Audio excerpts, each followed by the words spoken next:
Hello and welcome to week 7 of our Destination Cork Summer Series. And this week's theme, I'm very excited to say, is Gintastic Cork.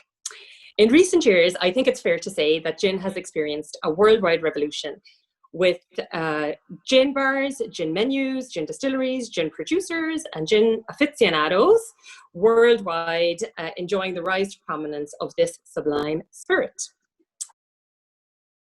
The list of tasty gins now produced right here on our doorstep in Cork is long and distinguished. From the early days of Cork dry gin, a staple on the shelves of many Irish pubs and in nearly every home drinks cabinet, we have evolved and embraced the global gin zeitgeist. And we are now dedicated to making and happily consuming some of the world's best gins right here at home. Today, I am delighted to be joined with our gin-making friends, Justin Green from Ballyvolane House and Bertha's Revenge, Ewan Patterson from the Clonakilty Distillery and Minke Irish Gin, and representing Kinsale Gin and our vast array of gins in general, we have our own wonderful John Burchill live from the Manor Bar at Hayfield Manor. Justin, firstly, we're going to retrace our eastbound steps taken on last week's Summer Series session, Eastern Surprise, and head in that very direction once more to chat to you, proprietor of beautiful Ballyvolane House near Castle Lyons in East Cork. Before I can wax lyrical on your wonderfully named Bertha's Revenge Gin, I must set the scene for our viewers about the setting in which this award-winning small batch gin is made. Ballyvolane House, built back in 1728 by Sir Richard Pine, is now currently home to 3 generations of the Green family, who have owned and managed the estate since 1959. This idyllic property offers a fabulous stay, dining, world-class fishing on the Blackwater River, shooting, glamping, and much more. And that's even before we get to even take a look at the artisan distillery based in the farmyard itself. Last week, we heard the phrase from grain to glass when we were chatting to Helen at the Jameson Distillery Middleton about their production of Jameson whiskey. And this week, I was delighted when doing my research to see a similar phrase from grass to glass, which is very much in keeping with the field to fork philosophy at Ballyvolane House and in keeping with my love of alliteration, to be honest. In 2015, this philosophy led to the creation of the first artisan distillery production of small batch milk gin, made from whey rather than from barley or wheat, which most spirits are made from. And another fact I loved when doing my little research this week was the intertwined history of the setting and of the memorable name, Bertha's Revenge, because Ballyvolane apparently means place of springing heifers, which I think ties fabulously into the story of our bovine heroine, Bertha, on the label of Bertha's Revenge. So Justin, I have heard Bertha mentioned far and wide when I'm on trips abroad, when I'm chatting to international guests and agents. They've all heard of Bertha, so her fame precedes her, and we're very grateful to her and to you for keeping Cork on the map as home of one of the world's best and most recognisable gins. Can you tell us a little bit about how you settled on this name for the gin, and also maybe share a little bit about what the visitor to Ballyvolane House and to your distillery can enjoy when they visit you there? Good, thank you very much for having me. Yes, we've named our gin Bertha's Revenge after Big Bertha, who's the world's oldest cow. And the reason we named our gin after a cow was because we decided to use whey alcohol, which is derived from cow's milk. And yes, we're the first whey distillery in Ireland to produce gin. I think we're the first in the Northern Hemisphere. There's one in New Zealand and another one in Tasmania. And there's a few other Irish gins who kind of followed suit and using the whey as well. And the reason we decided to use whey was because when we were researching our gin project, we couldn't actually access or source any grain neutral spirit, which is what most distillers would use to produce gin in this part of the world. And it was all from France. We couldn't source any Irish produced grain spirit. And then because so many gin ingredients are imported anyway, such as the juniper and the spices and the citrus, we don't have many orange or lemon trees growing around County Cork. We were trying to employ as many locally sourced ingredients as possible in our gin. And one of them was the whey alcohol. It was recommended to us by a distiller in London, and we got some samples and tried it and just loved the rich, luscious mouthfeel that the whey brings to the mix. It's kind of fuller in body compared with a grain neutral spirit, and we use a lot of spice in our gin, and the whey sort of carries those heady spices incredibly well. And so that's basically the background story. And then, yeah, a friend of mine actually attended Bertha's wake in 1993. She died at the remarkable age of 48, and near Sneem in County Kerry in Blackwater Bridge. And he drove into the town, and there were dozens of rusty tractors and pickup trucks and cars parked up and down every alleyway, and he inquired with the local what's happening here, and he said, oh well, we're celebrating the life of Big Bertha, the world's oldest cow. So my friend Turtle said, well, I'm staying in and getting stuck in, and the whole town went on the almighty rant for about 2 days, and she had a fantastic send-off. And then my friend Turtle subsequently wrote about Bertha's wake for the Guardian newspaper about 6 months later. So I've always been aware of Bertha's existence, and then when we decided to make gin from milk, it was a natural thing to name it after Bertha, to bring her back in spirit, literally. So we're immortalizing Bertha's good name in our bottle of gin. And we coined the phrase grass glass, and as you rightly said, Ballyvolane means place of springing heifers. Our distillery is actually located in the farmyard of Ballyvolane House in an old cattle shed, so that's very fitting as well. So on so many levels, it just made sense. My father was a dairy farmer when we grew up here in the house, and I should be actually sitting in the distillery now, and we had it all set up, but the alarm went off. We're doing a 400-litre run as we speak, and one of the temperatures was too high, so the alarm started beeping, so I had to reconvene into the dining room in the house. So my apologies for not showing you the distillery today. And what was the second part of the question? My apologies. So when people can get to visit you in the distillery, what's involved in terms of the tour, or the general experience at Ballyvolane House? Absolutely. What we offer is we do distillery tours for groups.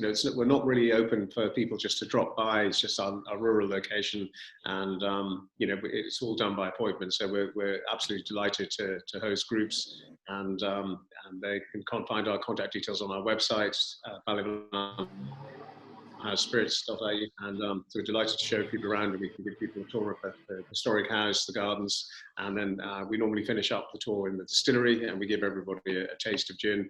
We are very well set up to give groups lunches as well on site, so it's a really nice, authentic experience for travellers visiting County Cork, and I think what we offer here at Ballyvolane House is a very authentic, it's almost a cultural roller coaster, and people feel a real connection with Cork, and it's not just the style and ambience that is authentic, it's the food and drink. We grow a lot of vegetables and fruit in our own wall garden, and that's served up to our guests when they stay here. We take great trouble to source ingredients from County Cork and the local area, and we're absolutely blessed being surrounded by so many wonderful artisan producers in Cork, and we also stock lots of other whiskies, gins, including Minke and Kinsale in our bar. So it's nice to give people who come and stay here a real taste of Cork, and they feel a connection with where they are, and I think that enriches people's holiday experience massively. We've been very lucky over the last few weeks in this series, actually, because we've talked to similar properties to your own, like Longville and Ballymaloe, and at Hayfield as well, our own chef. It's very much about sourcing local produce and making sure that visitors to Cork, if they're not lucky enough to already live here, get to taste the best of the best when they're with us. So yeah, we're really, really blessed here, really blessed. And of course the gin adds to that no end. And I have to say, it's great. I always knew the story about Bertha because people are always asking about it when we're out and about. But I was reading it again during the week, and I have to say, maybe it's because the pub going experience has been prohibited to us for so long now. But when I was reading the article that gentleman wrote about arriving down into the middle of Kerry and cars everywhere, and he was directed to go through a small gap in a hedge with his car, and he'd be grand and he'd be fine and not bother, and into the pub and everybody in there and the buzz of it, and it was just such a good story. And of course Bertha herself, a legend, a 2-time Guinness World Record entrant, I believe. Right. Yeah, for being the oldest now, and also for having the highest number of calves. She delivered an eye-bulging 38 calves during her lifetime, which is incredible. And that's where the revenge comes in, because if you've given birth 39 times, you know, you'd want to be getting revenge on everybody around you. It's not supposed to be a negative thing, but it's kind of, it has a nice kind of ring to it, Bertha's Revenge. It's brilliant. It's a brilliant name and a fabulous gin, and we're very proud to stock it at the Manor Bar. Thank you. And to talk about it when we're out and about as well. So thank you, Justin. And from east to west, continuing our Gintastic Cork tour along the Wild Atlantic Way, next we have the charming town of Clonakilty and the impressive Clonakilty Distillery, home to Minke Irish Gin, a myriad of award-winning whiskies, a distillery shop, and the Whale's Tail restaurant. This wonderful venue is a really fantastic addition to the visitor attraction scene in West Cork. Similar to our own background at Hayfield Manor, and with a surname not a million miles removed from our proprietors, the Scally family, it is a family affair for the founders here too. The Scully family have farmed locally for over 9 generations, and today the majority of the ingredients for the whiskies and from Minke Irish Gin are sourced directly from the family farm, some of which lies in the shadow of Gallyhead Lighthouse. And the soil here in this spectacular setting, and thus the end products, are further enhanced by the romantic additions of sea mist and ocean spray. And that is just an image I love. It sounds fabulous. Similar to Bertha's Revenge, Minke Irish Gin is made from a whey base, again provided by the family homestead and by local dairy farmers. Its featured botanical is rock samphire or sea fennel, which is a lovely link, I think, to the maritime surrounds of Clonakilty, and also further complements the name of the gin, as it is called after the Minke whale, which swims along the nearby Atlantic coastline. So Ewan, over to you. The concept of a gin school is very intriguing. Can you please share a little more about this, and then also about what visitors to the distillery can expect to enjoy in terms of tours, tastings, and so on? Sure. Yeah, the Minke Gin School, based in Clonakilty Distillery, it's the only way to get the chance to distill your own bottle of gin, unless you want to set up your own distillery, because it's illegal to distill alcohol for drinking at home. So we allow you to do it in the beautiful setting of our distillery in Clonakilty. So it allows people to get totally immersed in how gin is made, how you can influence the flavour of gin to tailor it to something you like. And on Saturday nights, guests come into the distillery for a 2-hour experience with us. We start with a Minke gin and tonic. Cheers. Just Cheers. to relax everyone and get everyone into the gin mood. And then we take people through different styles of gin, different botanicals that you would use to make gin. So we've got the most important one, I guess, here, which is juniper berries. Cocktail flavour of juniper, and product to be called gin. And then we have a whole array of different botanicals, pink peppercorns there, if you like a bit of spiciness.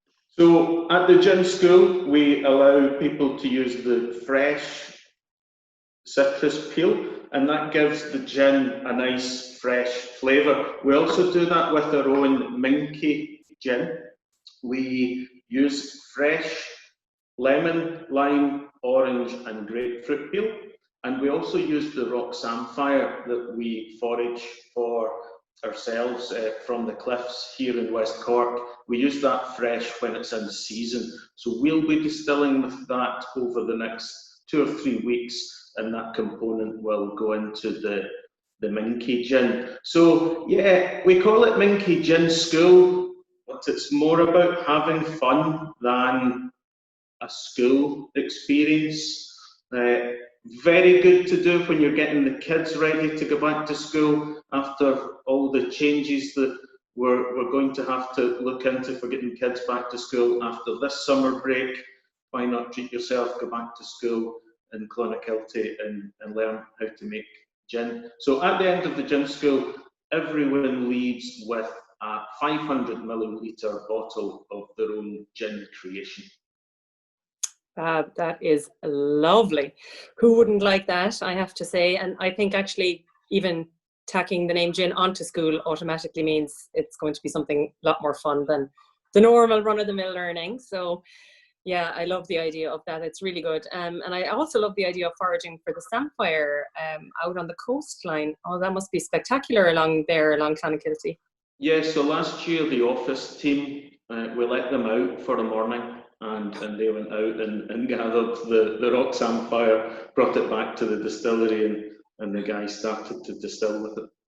Oh my God, that sounds like a fabulous experience. If you're looking for volunteers to do that for the next batch, give us a shout.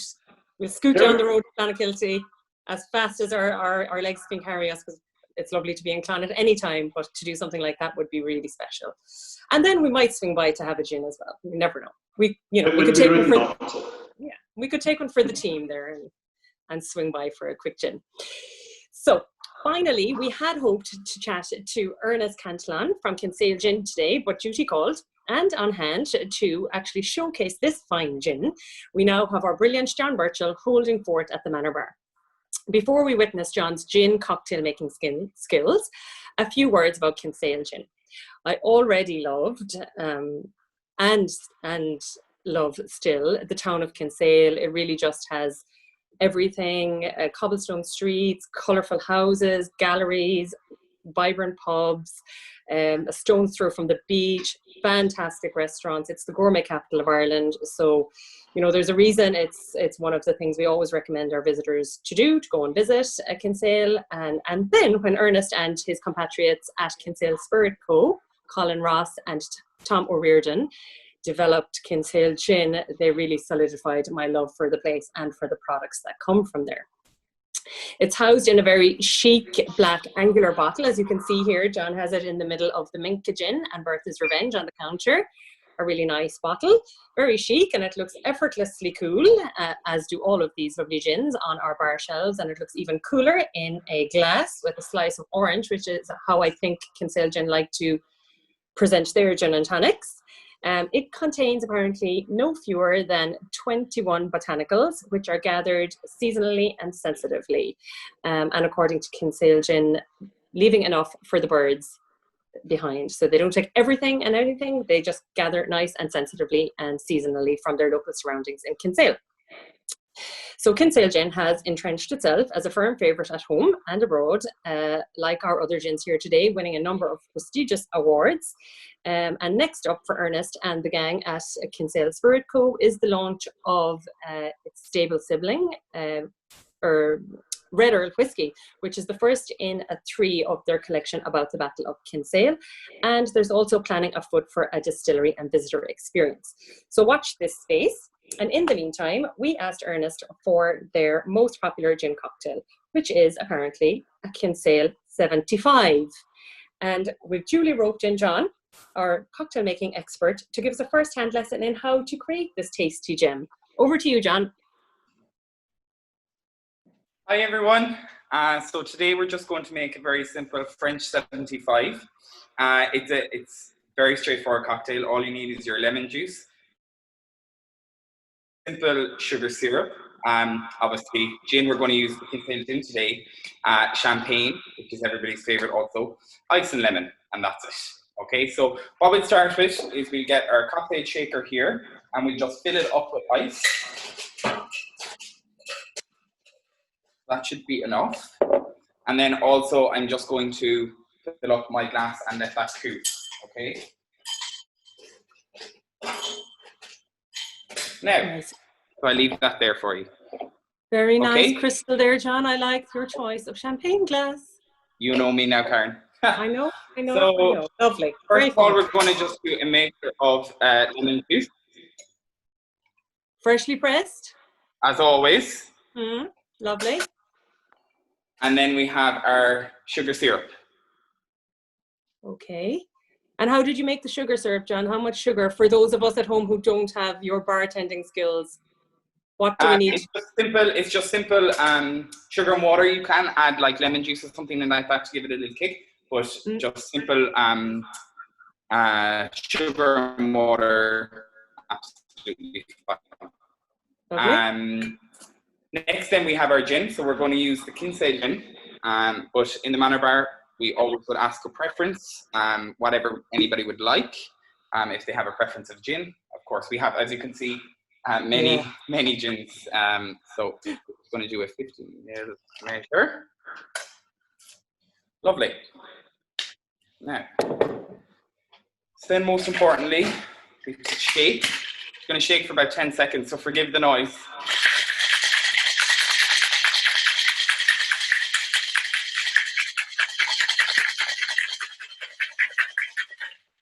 I think the sound of cocktails shaking is something that we've all missed, John, so we don't mind. I look forward to Friday. We don't mind at all at the moment to hear that going on in the background. Absolutely. Perfect. So what I'm going to do is I'm just going to remove out the ice that I've already put in to cool the glass. Mm-hmm. And then I have my strainer here. And fill about halfway. Then you just get your lemon, okay? Mm-hmm. And you peel.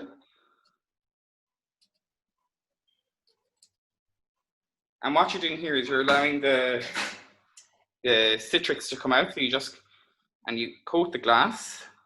Mm-hmm. Okay? Lovely. And I actually always just dip it in. Mm-hmm. And then we have our beautiful champagne. And you just top it up. Well, that looks relatively easy to make. I think I could even handle that myself. Absolutely. It's a very simple cocktail, lovely fresh cocktail, nice and citrusy, nice and light. So yeah, we'll be serving hopefully many of these from Friday and beyond. Oh, we're so excited. Cheers. Thank you, John. Cheers. That looks delicious. I'll be in shortly from my remote office. I'll be in the road to enjoy a cocktail with you very soon. And we can't wait, as you say, to be back serving those come Friday. Only 2 more sleeps to go. So we're nearly there. And then it'll be cocktails aplenty. And it'll just be so great to have that buzz back in the Manor Bar, serving our gin and tonics and our whiskies and our, oh God, Guinness, Murphy's, the whole lot. We can't wait. So it'll be great. We'll be back to it soon. Now, before we finish up today, we'll finish with our top favourite rounds. And Justin, I'll swing back to you quickly at Ballyvolane. Can I ask you, please, your top 3 favourite gin-based tipples? Gin-based tipples. My first and favourite would have to be a Negroni.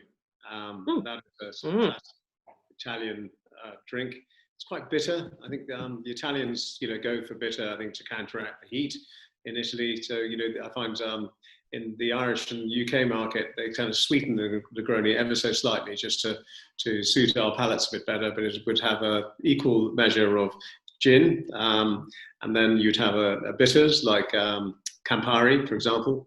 And then the final third ingredient would be a sweet martini, like Antica Formula or red martini rosso, and they are stirred for 30 seconds in a mixing jug and then poured over onto an ice cube and garnished with an orange peel. That's absolutely delicious aperitif, and it's just lovely before dinner. Second favorite would have to be a White Lady. And one of the reasons we like that so much is because it just brings out Bertha's spices incredibly well. It just shines through beautifully in that cocktail. And that's again, very simple to make. It's a shot of Bertha's Revenge gin and then half a shot of fresh lemon juice, half a shot of Cointreau, just to give it a little orange. And then it's finished off with 1 egg white, and it's shaken in vigorously in a cocktail shaker for about 30 seconds. And what you get from the egg white is a lovely kind of fluffy texture. And then it's not too sweet. It's quite tart with the lemon juice. And again, it's a real kind of a delicious aperitif before dinner. And then my third favourite is just a simple B&T, which is Bertha's Revenge Gin and Tonic. And the tonic is very important. If you pair a tonic with a gin, you've got to get a tonic that pair well with the gin and not overwhelm the gin aromas and flavours. And it's just to really accentuate the gin flavours. And then the dilution of tonic to gin is important too.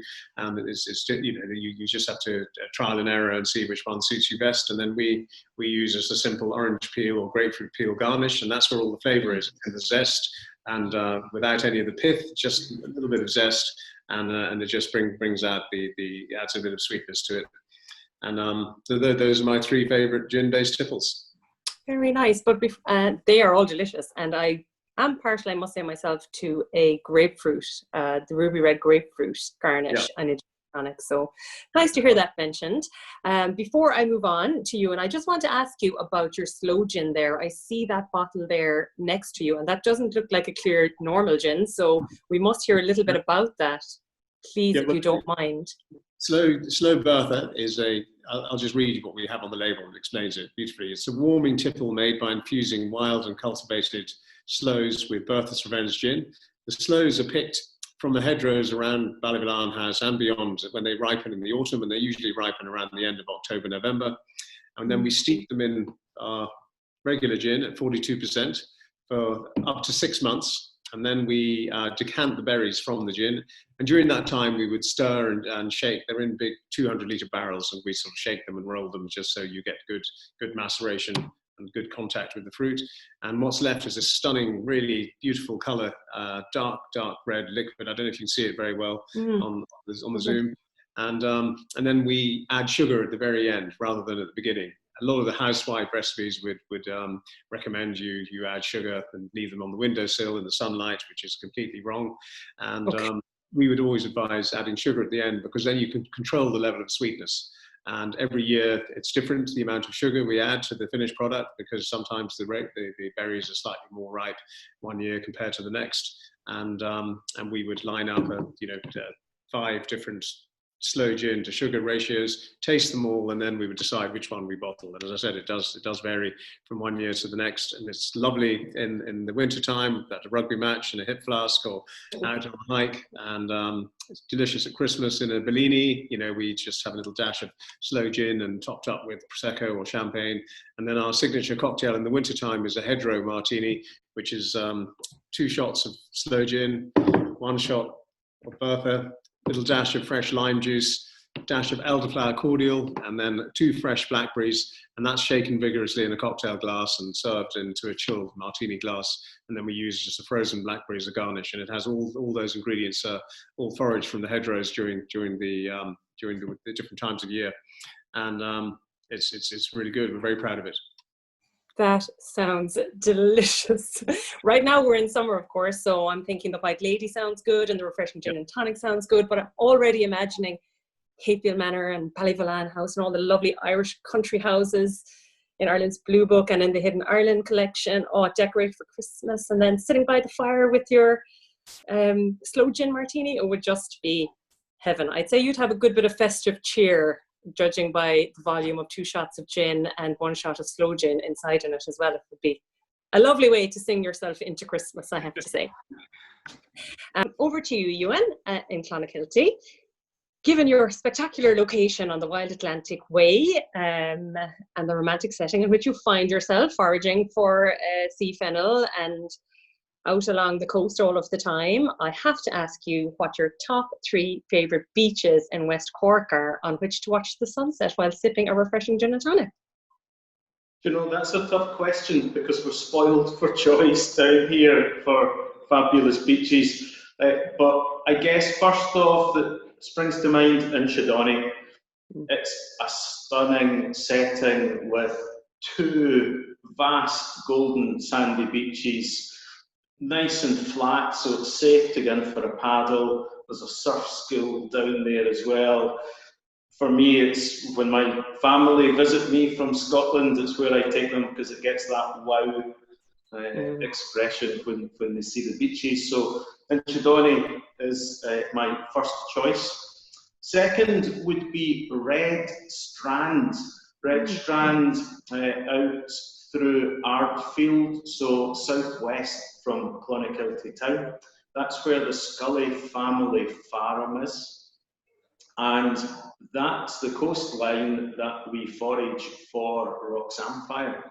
So Red Strand is a beautiful little beach, nice and safe for swimming and picturesque with the Gallyhead Lighthouse out on the peninsula and the sea. And third favourite beach would be Long Strand. So a bit further along the coast, a bit further west from Red Strand is Long Strand, which I guess the name gives it away. It's a really long beach, but it's got beautiful sand dunes to explore. So if you want to head out enjoy the sunset with a gin and tonic. You can snuggle into the sand dunes. It's a perfect spot. Oh, that sounds amazing. And that's what I really like, to get the local insight into the hidden gems, because even though I'm a very proud Corkonian and I love West Cork and Clonakilty, I hadn't heard of Longstrand before, so that's a new one for me. I have heard of Red Strand and of course of Inchydoney. It's truly, as you said, it has a wow factor when you take people there. It is just amazing. Really, really lovely beach to go to.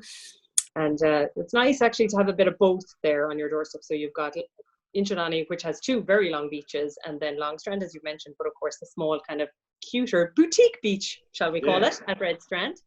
So it's nice to have them all there. They all sound lovely, and we are lucky in Cork. We've got such a fantastic coastline, and it's great to be able to recommend it to visitors coming to Cork from all around Ireland, and of course from further afield. So I think they're really blown away by it when they do it, and when they go along the Beara Peninsula and out around our county. So we're lucky to have it, and I look forward to experiencing them myself over the coming months. Now, John, back to you in the Manor Bar. Your top 3 favourite gin-based cocktail recommendations to give our guests at the Manor Bar. It's a hard question because we have so many, and we have a variety of gins, but in particular, probably a Negroni. I know it's already been mentioned. Okay. Kind of a crowd pleaser, and one of my own favourites. And then just a simple gin and tonic. My preference is a big serving of grapefruit, plenty of ice, and a lovely feverishly tonic with a gin of a choice. So maybe with the Berthas or the Kinsale or the Minke. Definitely be one of my favourites, as I am a gin drinker, as you well know, Karen. The final one would probably be, it's funny, you know, when we get, you know, American tourists, and, you know, they're very like, you pick, you just bring me a drink. And one of my favourite drinks that I personally love is, I make a cosmopolitan, but I make it with gin. Oh. So I just place out the vodka for the gin, but it's just one of my favourites, and I put in a nice bit of extra lime juice for the kick. So yeah, it's a gin cosmopolitan is what I go with. So they'd be my 3. I like it. Move over vodka, your day is done. It's time for gin. Okay. Absolutely. Okay. Very nice. They all sound absolutely delicious. Hopefully you'll have the opportunity to serve plenty of them this weekend, our first weekend back open in 3 months. So yeah, it'll be great. It'll be great to be serving up the nice cocktails and to be making people happy with your wonderful service and our fabulous cocktails. So thank you, John. Thanks, Karen. And thank you to everybody for joining us today on our Gintastic tour of Cork. There are so many producers, including from all over our county in Cork, including our guests today, but of course Beara Gin, Garnish, Island Gin, Method of Madness Gin, and then, you know, the wonderful ones we had today, Bertha's Revenge, Minke Irish Gin, Kinsale Gin. There's just so many beautiful and carefully crafted gins. They're all made, as you can see, with love, with thought gone into them, with local ingredients. They're so special, and we're so lucky to have them. We hope you enjoyed learning about these lovely local Cork products today, and the distillery experiences also. We also hope there is many refreshing gin and tonics and cocktails on your horizon over the coming summer. Join us again soon for our next Destination Cork feature on our junior VIP visitors and our family fun in Cork. For now, thank you to Justin, John, and Ewan, and to you for watching. Take care and see you soon. Thank you. Bye.